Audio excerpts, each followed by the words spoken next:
Hello everyone and a warm welcome to today's major markets update for December 2, 2022.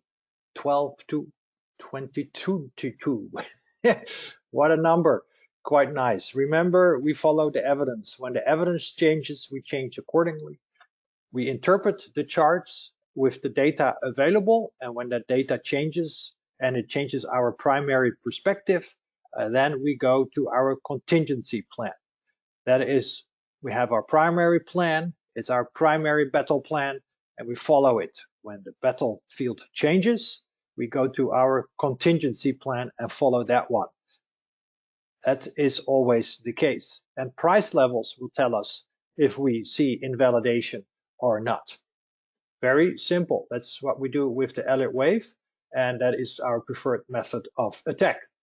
So here we go. Start off with the NASDAQ100. Preferred point of view is that we had, and I've mentioned this before, B waves can become three types of waves: a zigzag, a flat, or a triangle. The triangle is the most dreaded, the flat the second most dreaded, the zigzag the easiest, and we could have a irregular flat on our hands. That means yesterday the index topped for an irregular B wave. What is an irregular B wave? It goes beyond the start of the A wave. Also, a flat is 3 waves down, 3 waves up, 5 waves down. In this case, because we're looking at a longer-term bullish resolution. We got 3 waves lower from the mid-November top into a week later, 3 waves lower, loud and clear, A, B, C. Then we had 3 waves up, A, B, C. With the C wave, this was a 5-wave rally completed. Today, we got another initial warning sign by moving below this high here. If you can see my cursor, I can put a horizontal line. But again, we did not get a close below it. Just like last week, or sorry, earlier this week, we never got a close below some cutoff levels. But you can see here, we got our first warning sign. It's just a warning sign. It's not yet the end all, do all. It's over sign. That is if we break below this week's low. If we break below this week's low, then I'm looking for this C wave. The C wave should ideally bottom, depending on its extension between 100 to 161.8 times the length of 1, or A, sorry, at around 11,300 to about 11,500. So that could give us a irregular expanded flat or a simple irregular flat. Those are the price patterns we're looking for. Just like this B wave here was a zigzag, A, a B, and a C. And then this could turn into a flat, okay? The dreaded flat, I warned about it, that could happen. The alternative option, in my humble opinion, is that we will see a breakout above yesterday's high. If we see a breakout above yesterday's high, then the primary path I will be tracking is an impulse lower for a more direct B wave, or sorry, C wave of the B wave, into this target zone of an ideal Fibonacci-based impulse path. We'll monitor accordingly to see if that path will actually be filled in, or if the market will have some twists and turns along the way that we cannot foresee. This is our general roadmap. We anticipate this, then we monitor to see if it gets filled in, and we adjust if it doesn't. Okay, so if you want to short this market, you know where your stop is. If you want to long the market, you know what your entry is or where you should put your stop in case you don't want to get stopped out. Okay, so that's really all there is to it. On Tuesday, we almost reached the upper end of the ideal B wave target zone at 23.6.60% retrace of all of wave A. It's quite shallow, black wave A. But we don't have to do a 62%. We don't have to do a 50. We don't have to do a 38. We don't even have to do a 23.6. 10% can be done as well. We can go sideways for quite a time. Why? Because markets can correct in two fashions, either in time or price, or both. So quick and fast, right?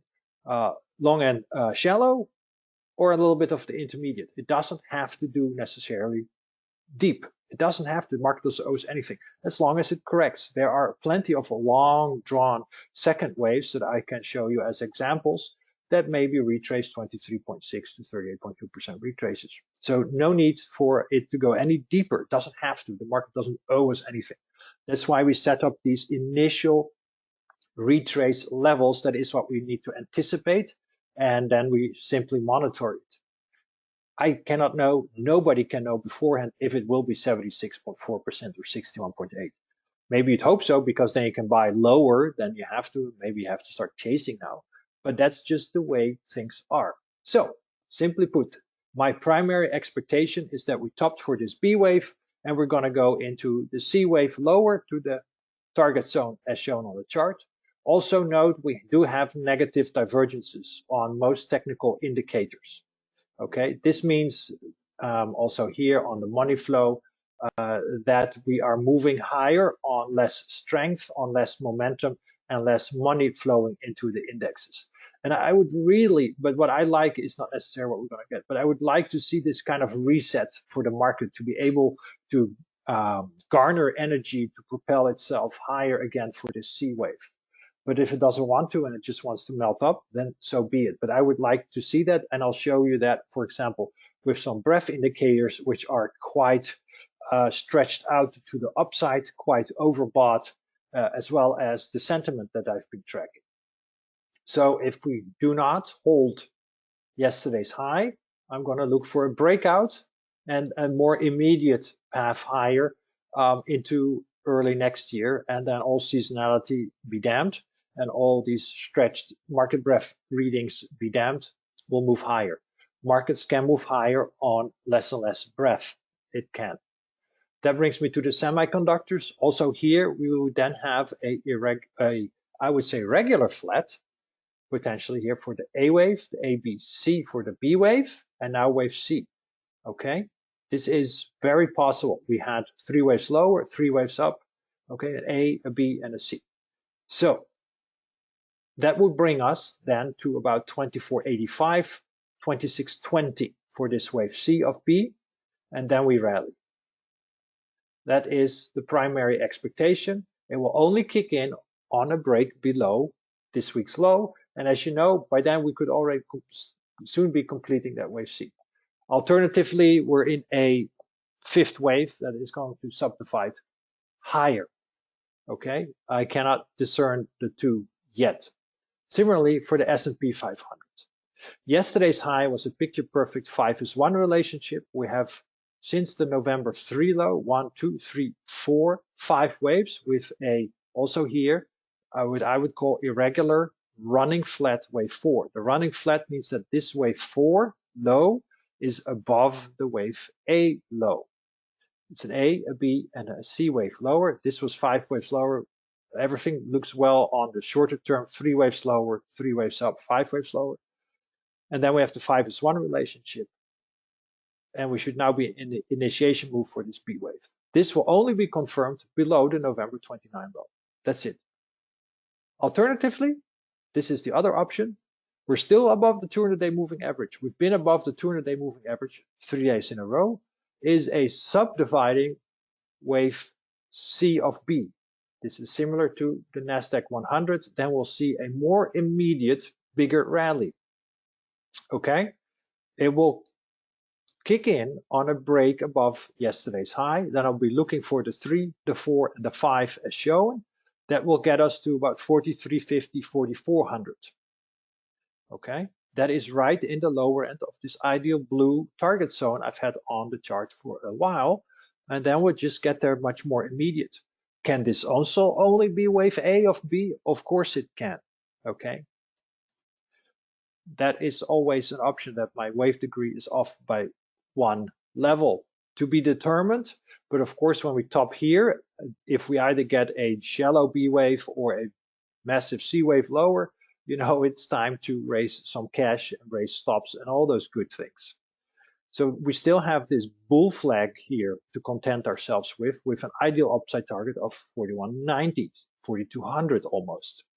So this might well, very well kick in. I can't say it just yet, but we know it. Above yesterday's high, this will be the primary path I'll be looking for. Below Tuesday's low, and this will be the primary path I'm looking for. For now, this is the primary path I prefer. Okay, but what I prefer is not necessarily what we're going to get. I just have to give some odds, and I say, okay, this one I prefer. 51 over 49%. Why? Because this is just a sideways nightmarish mess. Okay, but we're above the 200-day and the 50-day, so we have to give the benefits, I would say, to the bulls. But again, I would like to see the index garnish some energy by dropping lower first, kind of wrong foot everyone. Similarly, for the IWN or the Russell 2000, we had a B wave here of a flat, then we get the C wave lower, and then the larger C wave higher. So we had wave A, B, C for wave B, and now the C wave lower will kick in below 181. Target zone shown, matches all quite nicely. Alternatively, again, this is a chart I already had on the map, I would say 2 weeks ago. We must break above this high of around 189 to trigger this. This hasn't changed. I haven't shared this with you for a while, but this hasn't changed. Then we have the 1, 2, 3, 4, 5 setup in play, which of course matches that for the S&P 500, and it matches that for the NASDAQ, and kind of briefly matches itself as well here for the semiconductors. So it's kind of make and break. It won't take much for the futures market to get us going. Then currently we have green 1, green 2, 3, 4, 5 is going to fill itself in. And then we should ideally target anywhere between 206 and 212 for the semiconductors. So I'm going to wait and see how this is going to develop. Okay, so we are very close. Below, of course, for the IWM, Wednesday's low, then I'm going to look for the C wave. And above yesterday's high, then I'm going to look for the 3, 4, 5 setup. Easy peasy lemon squeezy. Dow Jones, I'm a little less certain about this one. I'm missing a wave or two. Just looking at down days as corrective waves, I'm missing waves. So we have our low here, October 13th. Then we have up wave and down. It's 1, 2, 3, 4. So in sequences, how many up and down sequences we have? 1, 2, 3, 4. Then it's only up, up, up, up, up. 5, 6, 7, 8, 9, 10. Okay, 9, 10, 11, 12, 13, 14, 15, 16, 17. 17 is technically enough for an impulse, but we can still decide to subdivide. As with all the other indexes above yesterday's high, I'm going to look for this path, and we're going to subdivide higher one more time at a minimum. It's just the way it is. And below, of course, Wednesday's low, I'm going to look for a retest of the 32,000s. So those are all the indexes, and those are the two polar opposites. I know, oh, all you're saying is it can go up or down. Yes, it can, of course. The market has 58% probability of going up on any given day. Okay, on any given day, you have a probability of dying. So there is no certainty. Just because you wake up today doesn't mean you actually will go to bed tonight as well. There is a chance you won't make it. There is no certainty in life. If everything was certain, the market wouldn't work. Very simple, because everybody would know exactly how to position themselves, and we'd all be right, and then the market fails because that doesn't work. Anyway, looking at seasonality, this is season X charts. S&P 500, this is the US presidential midterm election year average. It's looking for a top somewhere here in early December, a drop, and then a continued rally. This is data since 1950. Why? S&P 500 was not in place until 1950. Anything else is not the true S&P 500 we currently have. We can also look at the 2-year cycle on even years. This is 2022.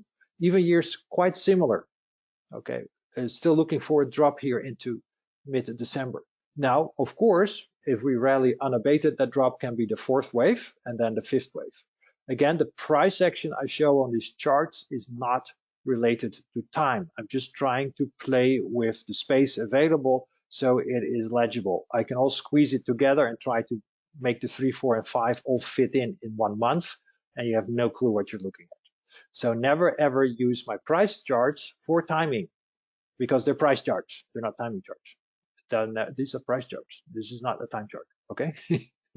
So that said, midterm election years, similar path as even years, okay?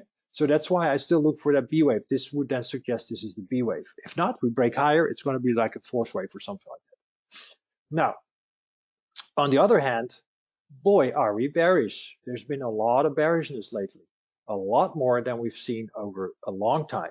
Very, very high bearishness, okay? And that often means people are wrong and that we are hammering out or hammering in a significant bottom. Currently, we're about neutral, but you can see how the put-call ratio has gradually gone higher. So eventually, when it has topped out, it will gradually go lower. And when it goes lower, we're going to go into a bull trend, right? So you see here, when it goes lower, we're going to go higher. When the fixed or the put-call ratio goes lower, we're going to go higher. Eventually, we'll bottom out, and we are moving up.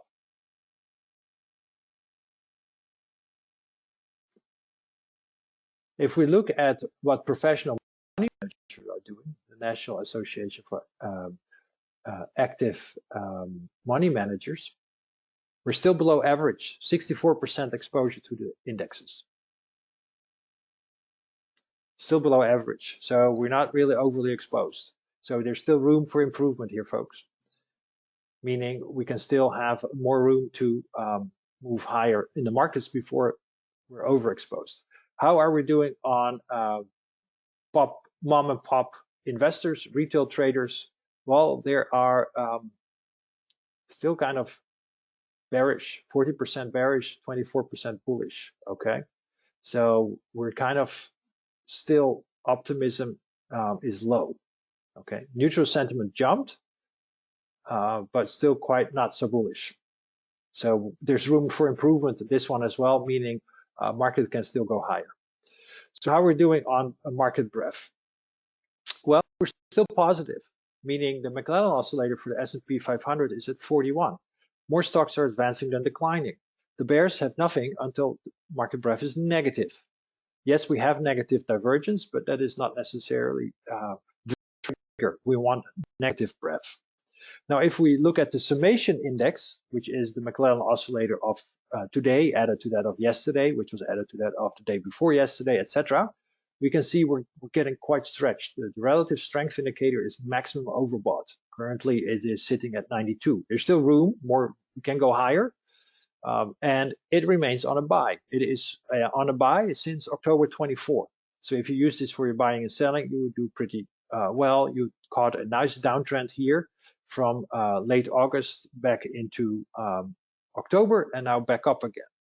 But it's quite stretched, right? There's little room for improvement, but up and up. And as long as the underlying indicator, McClellan also remains positive, the bears don't have too much to say. That then brings me to the PMO bio indicator. It's not the can-do indicator at all. It has plenty of misses, but also this one is topping out once again in the upper zone. I'd really like to see like a dip to the ideal bottom zone before we can then stage the next rally. But again, what I'd like is not necessarily a give. We can stall here for quite a while before we finally see the ratchet down. And even if we see a ratchet down, after that we can still see a rally, and that's what I would prefer to see with. All right, so we have here reviewed all the charts and the options we have available, as well as seasonality, as well as sentiment. So again, seasonality, sentiment, market breadth are all secondary, tertiary, quaternary levels of indicators on what the market most likely will do next. Price is the final arbiter. And with that, we know very simple. We go above yesterday's high, and then I'm going to look for the primary path as an impulse higher, more directly to the larger B wave top. We break it below Tuesday's low, for some indexes Wednesday low. And then I'm going to look for that B wave, which would really match with seasonality, but the market will decide which of the two it will be. It kind of left us hanging today, but again, no break higher, so close is no cigar. And with that, I thank you for listening. I thank you for being a valued premium member. If you have any questions, please contact me. I'm here to help you. Take care, trade safe, and see you all next week. Bye.